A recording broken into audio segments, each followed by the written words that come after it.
Okay, I think I'll stop somewhere here because the seat discomfort is starting to kick in, and I'm not sure if I can continue doing the entire route as I had previously planned. I may have to turn back here. Let's see, huh?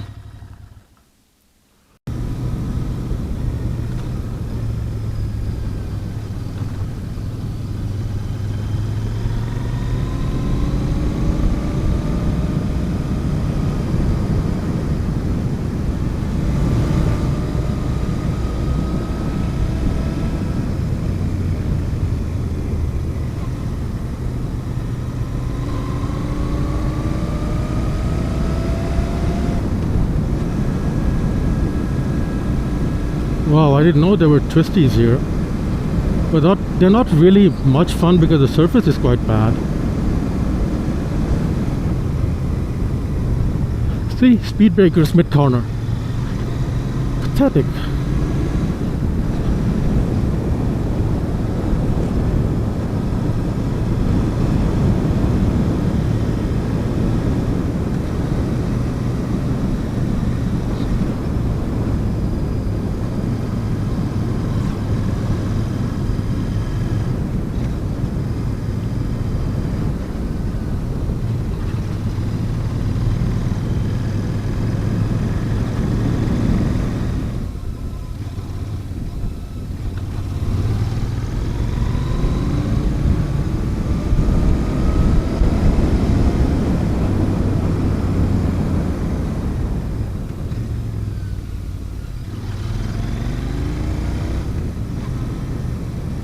Look at the view here.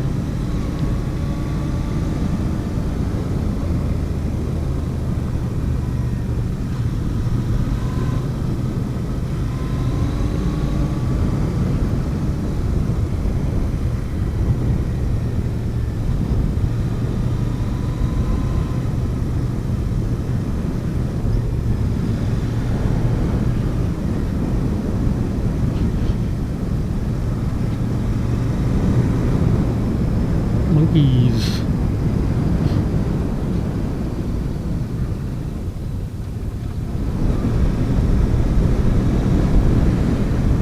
Very nice views here.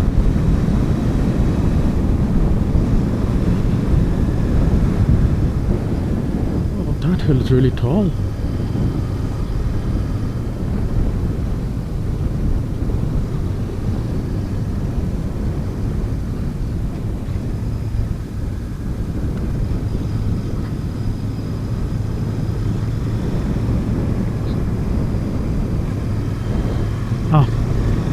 So this is the Karnataka Andhra Pradesh state border.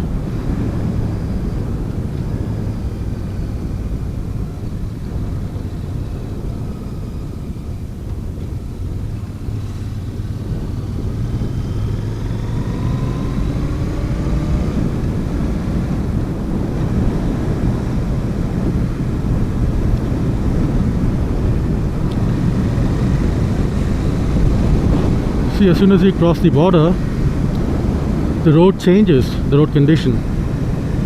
That's because the two different state governments maintain them separately.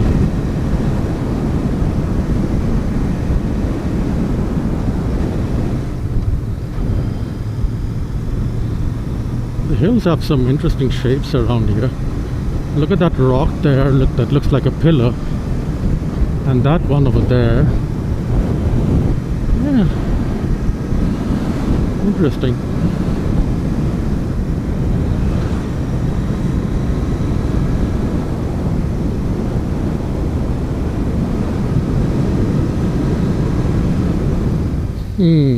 There it is, the town of Madanapalli in Andhra Pradesh. So this is the first waypoint in my planned route.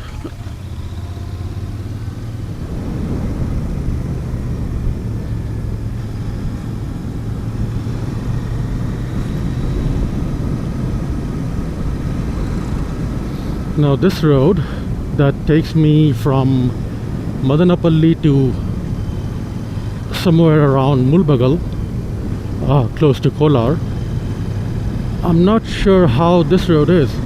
So far, it's narrow, but the surface is good.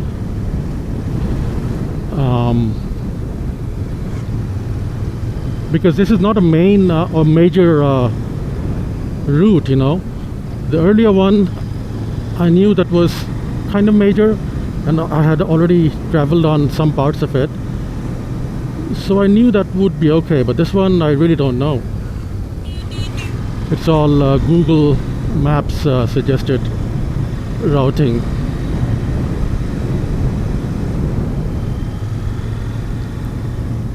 Oh boy, Shoo. Look at that snake. Oh boy, Shoo. Look at that snake.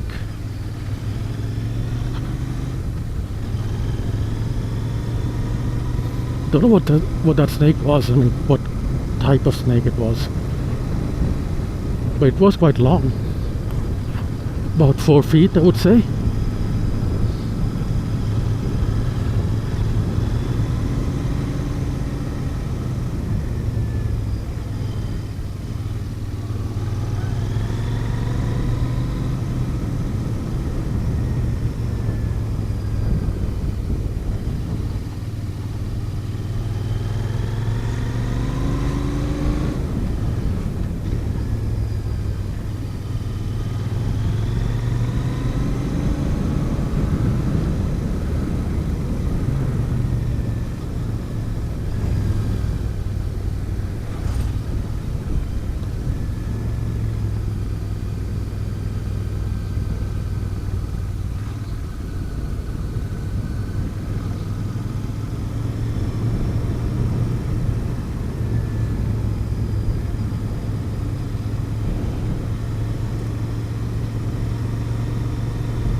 I'm really loving these roads.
Wow, this view, man.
Didn't see that speed breaker.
So about that hay that you saw there on the road, I'm not sure exactly what it is, but it's a common practice here in India to use roads and the vehicles traveling on the roads to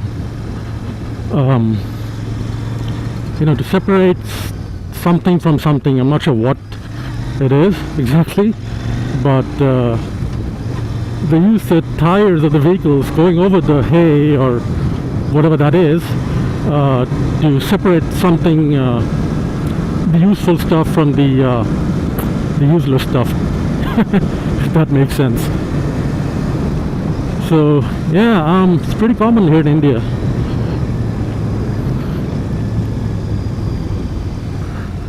Of course, if you're on a bike, you can't exactly go over them because it gets really slippery.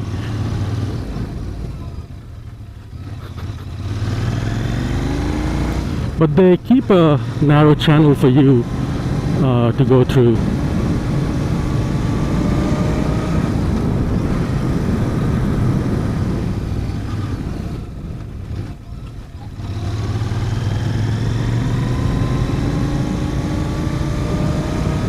Well, that twisty section there, that was exactly what the doctor prescribed to help me get more familiar with the bike and the handling. That was awesome.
My seat has come loose, see?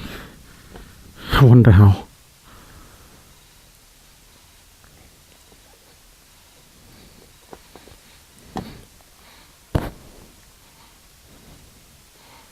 Yeah.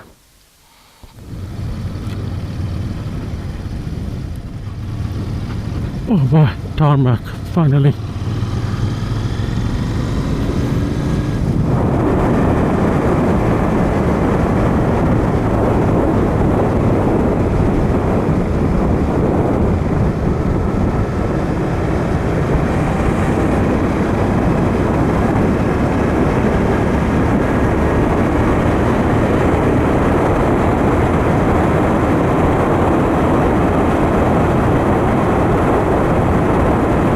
Now that I have crossed 800 kilometers, I can take it up to 6,000 RPM. And yeah, it feels good. I can finally cruise at 120 kilometers per hour, or even a little higher.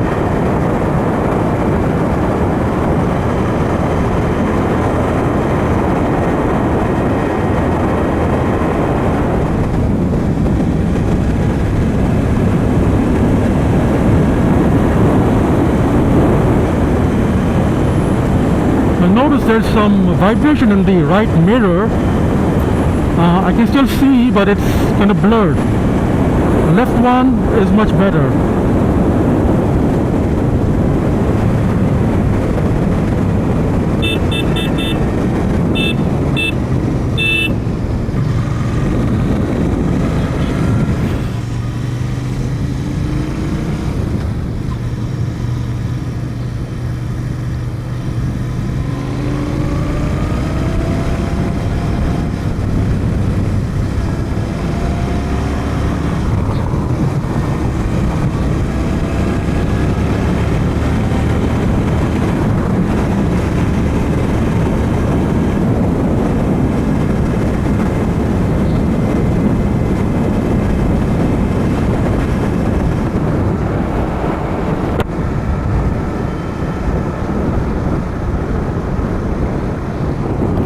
So yeah, about the first impressions on the bike. I talked about the performance and I talked about the ergonomics or comfort. What else can I talk about? Yeah, so about the first service, that was due at 500 kilometers or 45 days. So I've already crossed 500 and I did the service myself at home. It was an oil change and tappet, valve clearance adjustment or valve clearance check and adjustment if required.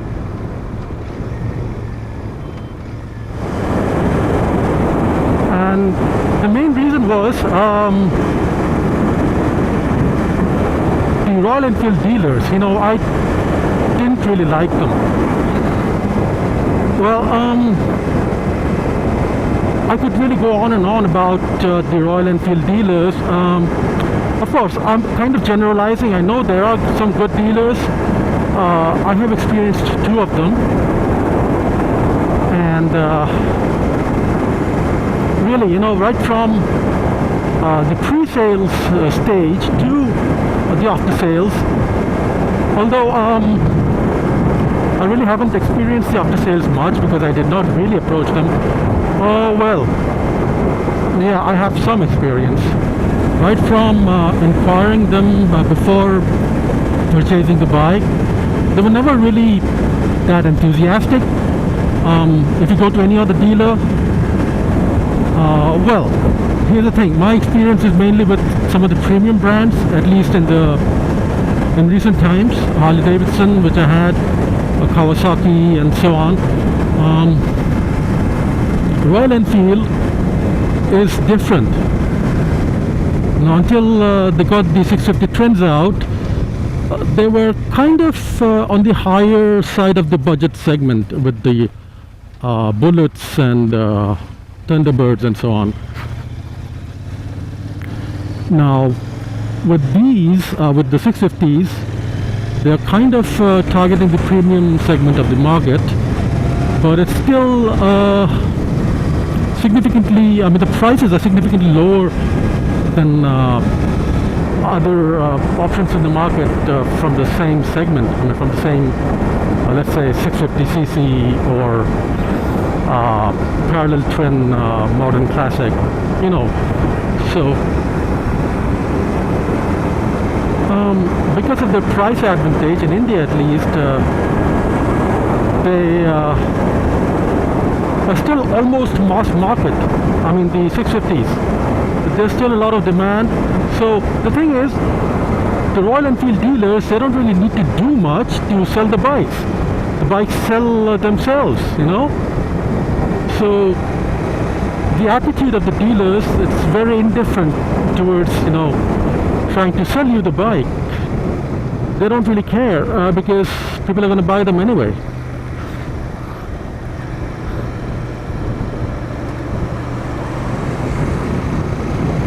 And when I had my Bullet earlier, it was different. That was before Royal Enfield released the Classic series with the unit construction engine.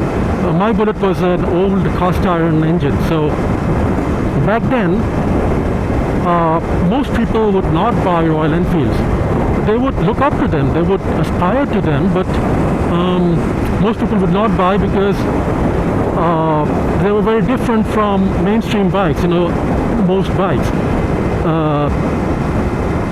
They were not very good performing and they needed a lot of TLC, and the technology was very old with the engine specifically. So back then the dealers were still a little better because not everybody was going out to buy those bikes, only people who were hardcore Royal Enfield or classic bike enthusiasts, or bikers who would understand the machine and not just buy a bike as a means of transport, only such people would buy them. But once they released the unit construction engine classics, the bikes became much more mainstream, much more easy to maintain, even if you were not a air quotes biker. So a lot more people were willing to buy them, and that's when the dealers, they stopped giving a shit.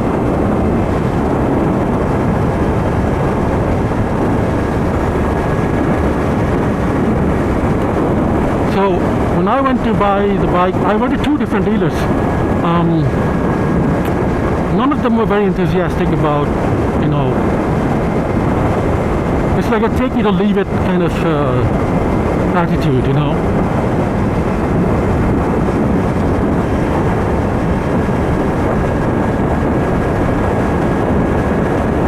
And as for the after sales, I didn't really take my bike to the workshop, any of them. But if you just go to any of them during the morning hours on any day, even on a weekday, it's so crowded. There are like tons of people out there, you know, bringing their bikes for service. I mean, it's really hard to believe that anybody would give or anybody would get any personalized service or the attention that you need, right? So I really didn't get the feeling that they would look after my bike like it needs to be. So I didn't feel comfortable getting my service done at any of the dealers. One thing, I went to one of the workshops, actually two of them, because to do the service myself I needed to buy the oil filter, and the first one I went to, they said it's not in stock. The second one I went to, they also said it's not in stock. And then after a lot of coaxing, they because we were asking them, like, if it's not in stock and somebody comes for a service, for an oil change, how would you get it done? So finally they admitted that it was in stock. They had a few of them, not that many, but they were unwilling to sell them unless you were getting your service done there. But yeah, we, you know, coaxed them a lot, and finally they were willing to give us one. So that's how I got my oil filter, and I changed it. Also, the Interceptors or the 650s, they need a valve clearance check at every service. So on the running in service at 500 kilometers, and at every 10,000 kilometer or 1 year service from there on. Is that a dust devil? Did you see that? You see that dust devil there? Over there.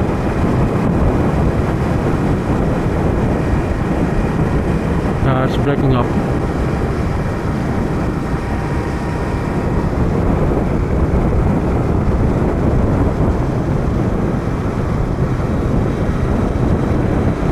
So, yeah, now there's a group on Facebook comprising of 650 owners from around the world, mostly from India, of course, as expected, but from around the world, US, UK, Australia, Korea, you know. So I found out from there that most dealers in India, they were not doing the valve clearance check unless you were asking them to do it, and even then it wasn't clear if they were doing it correctly, because it's a relatively new bike, and I'm not sure if they really know how to get it done correctly. Of course, it's not that difficult a job, but they need to be careful about some things, like they need to do it when the engine is completely cold. So ideally they should leave it overnight, and then do it the next morning.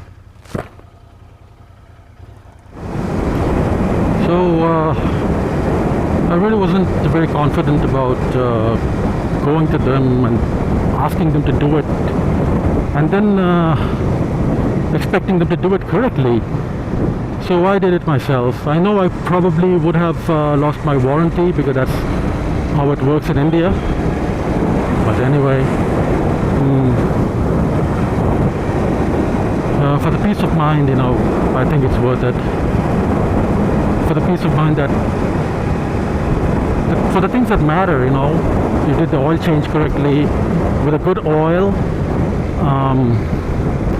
and that you got the valve clearance checked and adjusted. Mine were a little too tight, so I loosened them up just a little. So yeah, I could probably go on and on about the dealers, why they are like that. And of course, I'm saying this again, there are probably some good dealers out there. But what I'm saying, I think that applies to most of them. Of course, not all of them, but most of them.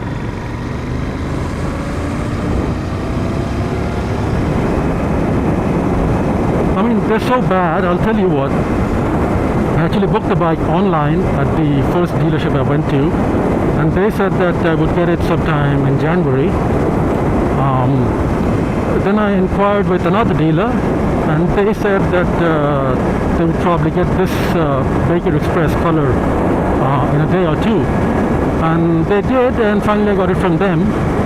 So I had to cancel the first booking with the first dealership, and that has not happened yet.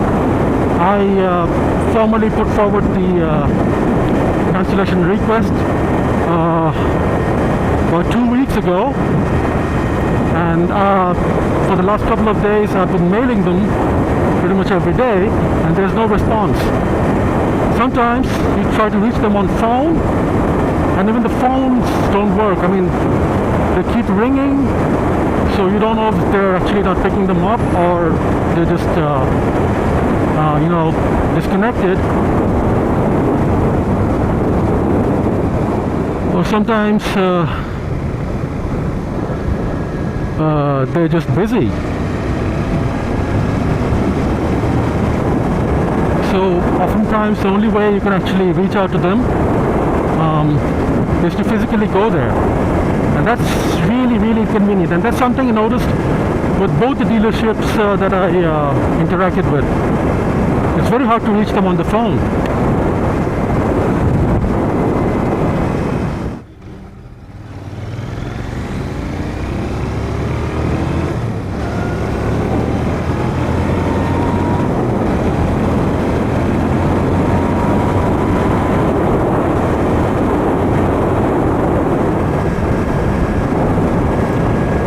By the way, on today's ride, which is a little over 200 kilometers, how many hours? I'm not sure. I think around 4 hours so far. Roughly 4 hours so far. I took a few very short breaks, but right now I'm not really having that discomfort in my hands. But yeah, on my butt, yeah, that's there. So the seat definitely needs to be changed. Handlebars, let's see, maybe it's not so bad. Like I said, when I'm riding in the city, somehow that makes a lot of difference.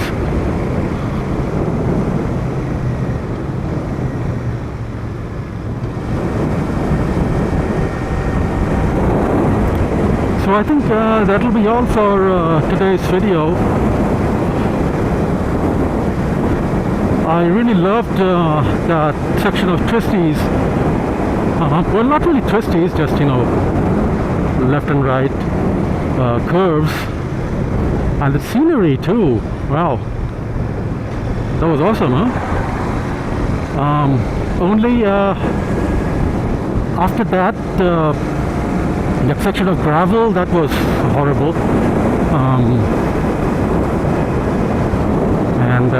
Yeah, I was thinking maybe I'll do that route again. Just, it's really worth going there.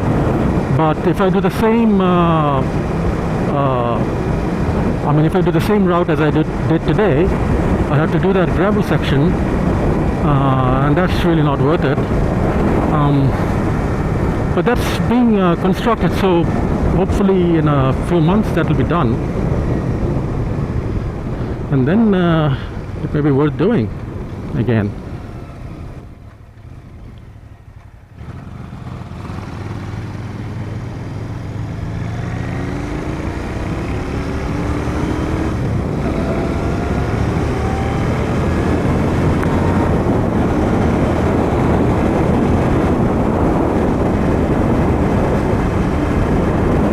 So alright guys, I'll end the video here. If you have any comments or questions, please do let me know below. Otherwise, I'll see you on the next one. Take care guys. Bye bye.